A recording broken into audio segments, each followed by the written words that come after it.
If I gave you $1 billion to start in a position, like in a submission, and you only get the billion if you get the submission, which one would you start? Cross-collar choking them out.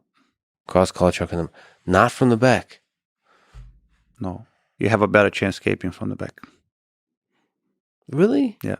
Even with the hooks? Even with everything. Do you think some people will disagree with you? I don't care. I have a better escape. I have a better chance escaping from the back than if you mount on me, put my hands on my neck. So I've been that many times. If you were times. facing yourself and I will give you $1 billion to escape, you would pick from the back. 1,000 times over. Like really? No comparison. But you have like with hooks with like a triangle. It doesn't matter. You can do whatever you want. Like a body triangle? Okay. Like really? 1,000 times over. So like no question. So to you, the mount is a super controlling position. It's not just because cross-collar choke in the mount, the moment that you put both hands on my neck, you have to, your arms needs to be very close to your body to attack. So that means there's very little space between us. So that means there's very little escape space for you to work on your escape. Mm-hmm. And the moment that you cannot bridge, let's suppose I have, the person has a good mount, so you cannot bridge him off. What else? You don't have space to try to work on your defense. Being in the back, I have all the space around me to work on my defense, and my arms, I have the mobility to bring them anywhere. So because of that, it gives you and me a much better chance. I can move my body. You feel my back, you cannot pin me. I cannot take you off my back. First, I need to defend the choke, but you have no control over my body. So that means there's still a lot of movement that I can try to use to escape. In the mount, there's no movement. I'm pinned down. I cannot move, and I have no space between us to escape. Well, the argument against that, this is great, is that on the bottom of mount, I do have my hands between. So you're saying they're pinned. There's nothing between where? I mean, you could get them in theory. You could somehow. You can, but then there's no space. They'll be squeezed between our bodies. If it's an incredible mount. No, it does not mount. Like how standing. If I put both hands on your neck, if I'm going to go for the cross-collar choke, after I get my hands in, the next step is to pull you close to me. So it's this. My arms needs to be close to me. But I can there's the hands that could do something. They can come in, but they are very limited space between us. Yes. No, I mean to push your body away, to decrease only if the we're power standing, not if your back is against the floor. Sure. Okay. The argument against the mount is, or the argument for back controls being the most dominant position is, even though I have hands, I can't really use them effectively. As effective. Not in the mount. There's no space. In the mount, there's no space. There's no space. Okay. You can try. I mean, you can squeeze your hand in. I mean, there's still things that you could do, mm-hmm. but they're so limited. So if you polled the 100 best competitors of all time, what do you think they would answer to that? Do you think most would agree with you? I don't care. You showed me their skills, the ability to see. Okay, so the perfect mount versus the perfect back control. There's no question. Okay, there's no question. For me, I mean, argue with me, like show me, because I'm not being stubborn, because I've been scientific. Exactly. I mean, so explain it to me why the back it would be harder. It would be better to be in a position to finish than mount. If you can explain it to me why, I might change my mind. I was trying to, but it's. I don't have the cred. I'm like a middle school science student trying to talk to Einstein here. Okay. Besides you, who do you think is the greatest jiu-jitsu competitor of all time? Can you make the case for some of them? Marcelo, Buchecha, Leandro Lo? I'll have to go with Buchecha, because look at how many titles he has. I mean, he has by far more than Marcelo. Marcelo stopped quite early. Leandro Lo has 8, but Buchecha is better than him. What do you think makes Buchecha so good? He's a heavyweight that moves like a lightweight. He moves very fast, but he's very agile for his size. So the agility combined with aggression. Yeah. So it's very hard to control him because he moves fast and he's 112 kilos, 115 sometimes, or 110. I'm not sure, but he's about around that. So 240 in pounds. So when you're agile, 200 to 240 pounds, that makes it very hard to control you.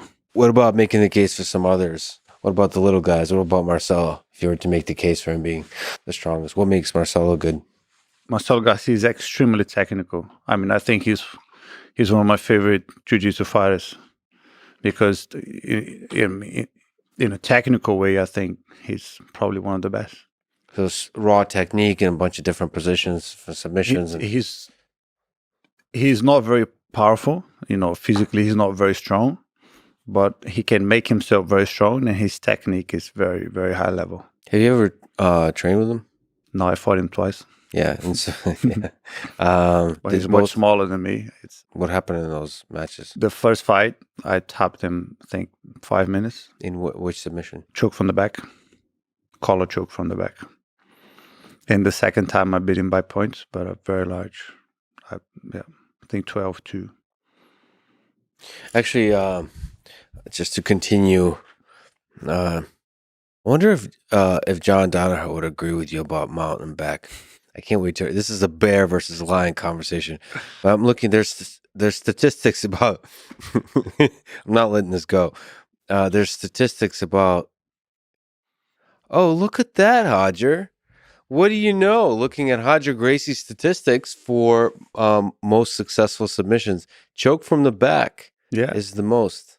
So because how do you explain that, Mr. Scientist? Because people panic when I'm out. They turn the back. I choked them out. That's one explanation. But for people, it is interesting that, of course, this doesn't capture, but this captures a lot of your major matches. And we should say that you've submitted most of your opponents, so you rarely win on points. You usually win submissions. Choke from back is most of them, then cross choke from mount. Arm bar is a lot too. So 18 from choke from back, 12 cross choke, 10 arm bar, 5 RNC rear naked is for no gi. Okay. So in 2000, and Ezekiel is very powerful. I use is a strong weapon. Yeah, also from mount. Also from mount. Oh, that's when you can't get the one hand in. No, because the Ezekiel most times I use against people is the attack that as soon as I get to the mount, when they're trying to escape, they open up, and I get them. It has to be at that initial timing. So it's not a thing you use to like bother them in order to create. Either I get it right away, or I don't bother trying much. Got it. Because you need to keep one hand behind the head.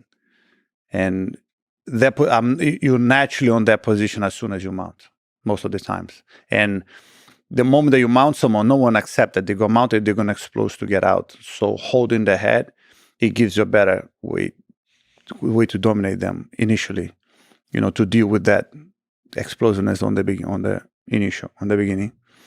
And then, but then you have to let go to try it. You're very limited holding the head. In terms of GOATs, Shanji, I feel like he doesn't get enough credit that he deserves. He had an extremely dominant performance in competition. What about Salo and Shanji Hibero? What are your thoughts about what makes them so good? He had a bunch of tough matches with Shanji. Yeah. And Salo. 8 times. 8 times you fought. Yeah, I fought 8 times. Shanji. I fought Salo once. What? I think I'm bringing up a sore point. Did Shanji tap when you or did the time run out? And that was the last time you guys faced each other? Yeah, 2008. That was incredible to watch.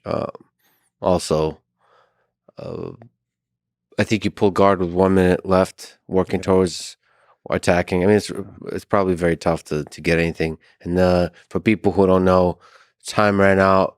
You had something that looked like an arm lock, and Shanji looked like he may be tapping, but it looked like he might be just celebrating, which is most likely. I'm not sure.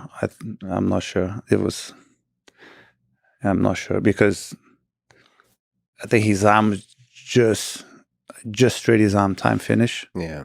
So I'm not sure if he was tapping to to let go, time's up, or because of the outside, most likely the time was up. Yeah, and also there's a thing when you realize there's only 2 seconds left. So you used to kind of start celebrating. Yeah. You realize that Hadji's not going to be able to finish this arm bar in the time left, so you start celebrating. No, I think he tapped to say the time is up. The time is up. Anyway, what do you think? Like the longevity, especially, is impressive with Shanji. How long? I think he doesn't get credit as much as he deserves because he pushed his career very far, and the last few years he was on his best. So if he would have stopped before, people would remember him on his highest, but he kind of pushed more than his peak, let's say. How hard is it for you to walk away? We'll talk about the journey into MMA as well, but you basically, especially with the second match against Bucheshi, basically walked away on top,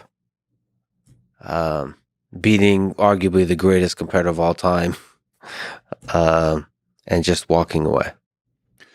It wasn't that hard, to be honest, because that was something that I was considering for a while. Because the last few years of my career, let's say, it was fighting MMA at the same time I was fighting Jiu-Jitsu, and it's very challenging to do both.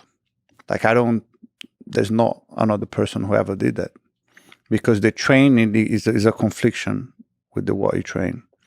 Everybody who start doing MMA, start focusing MMA, their Jiu-Jitsu gets worse because they stop training with the gi. Everybody, no exception. Was your Jiu-Jitsu also getting worse? No, because I made sure I kept training with the gi and I kept fighting at least the World Championship once a year. That was my goal. I'm going to go for MMA, but I love Jiu-Jitsu and I still want to fight the highest level. So I kept fighting once a year for a few years. It was a challenge, especially because the 2 or 3 times when I competed at the Worlds, it was right after an MMA fight I had. And then, no gi, you don't have the grips. So my grips, it made a big difference on my grips. So I was weaker grip-wise.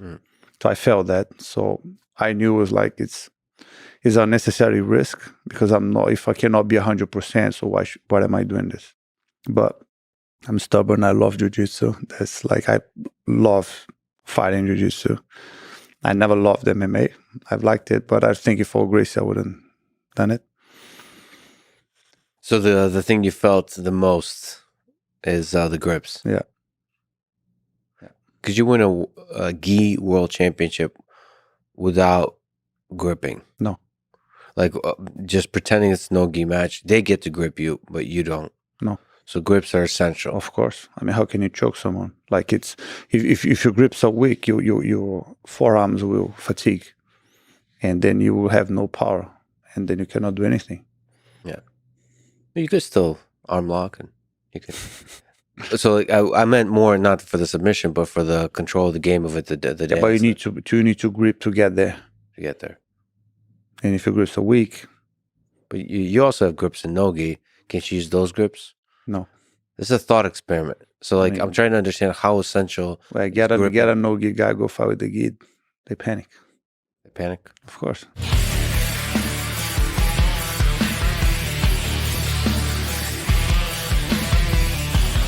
Hello everyone, it's Roger Gracie, and today you'll see a series of videos I did on guard passing.